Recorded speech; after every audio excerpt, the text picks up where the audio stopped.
नमस्कार दोस्तों। आपको इस वीडियो में बताएंगे कि भारत ने बांग्लादेश में जो हिंदू नेता कृष्णदास प्रभु की गिरफ्तारी हुई है उस पर चिंता व्यक्त की है। तो फिर ये हिंदू नेता कृष्णदास प्रभु हैं कौन, क्यों वहां पर इनकी गिरफ्तारी हुई, हिंदुओं के प्रति इनकी क्या मांग थी और ये अंतर्राष्ट्रीय अब इनके ख्याति कैसे हो गए। आपको इस वीडियो में विस्तार से बताते हैं कि बांग्लादेश में हिंदू के मामले में जिस नेता की गिरफ्तारी हुई उससे संबंधित ये पूरा मामला क्या है। एक ही वीडियो में आसान भाषा में आप समझ जाएंगे, ऐसा उम्मीद भी है मुझे। दरअसल वहां पर अंतर्राष्ट्रीय जो कृष्ण भावना मृत्यु संघ है, वो इस्कॉन जिसको टेम्पल कहते हैं, इससे जुड़ा हुआ है।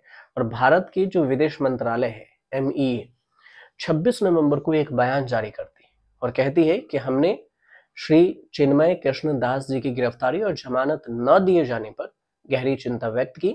वह बांग्लादेश सम्मिलित जो सनातन जागरण जोत है वो उसके प्रवक्ता भी हैं। यह घटना बांग्लादेश में चरमपंथी जो तत्व हैं उसके द्वारा हिंदुओं और अन्य अल्पसंख्यकों पर किए गए कई हमलों के बाद हुई थी। विदेश मंत्रालय का कहना है कि दुर्भाग्यपूर्ण है, इन घटनाओं के अपराध अभी भी खुलेआम घूम रहे हैं, अपराधी हैं, जबकि शांतिपूर्ण सभाओं के माध्यम से अपनी कानूनी मांगे पेश करने वाले एक धार्मिक नेता के खिलाफ आरोप लगाए जा रहे हैं। अब स्थानीय मीडिया रिपोर्ट में ये कहा गया है कि हिंदुओं की सुरक्षा की मांग को लेकर रैलियों का नेतृत्व कर रहे थे प्रभु और उन्हें दक्षिण पूर्व बांग्लादेश में जो है चटगांव जाते समय ढाका के मुख्य हवाई अड्डे पर गिरफ्तार कर लिया गया। संयुक्त सनातन जागरण जोत बांग्लादेश में अल्पसंख्यकों के अधिकारों सहित कुछ मांग कर रहा है और इसमें हम आपको यही बताएंगे कि ये वो मांग कौन सी है। सबसे पहले बताते हैं कि क्या है हिंदू जो वहां पर धर्म है उनको लेकर जो कृष्णदास प्रभु की मांगे।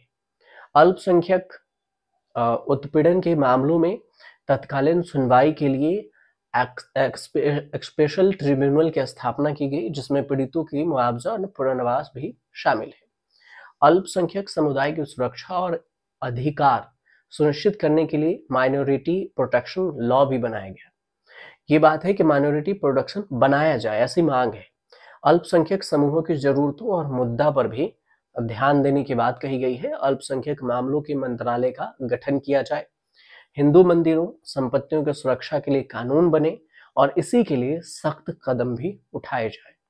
जितने भी शैक्षणिक संस्थान हैं उसमें जो प्रार्थना कक्ष है, जो प्रेयर रूम है, उस सभी स्कूलों, कॉलेज और जो छात्रावास है, हॉस्टल है, उसमें अल्पसंख्यक धार्मिक प्रथाओं को शामिल किया जाए।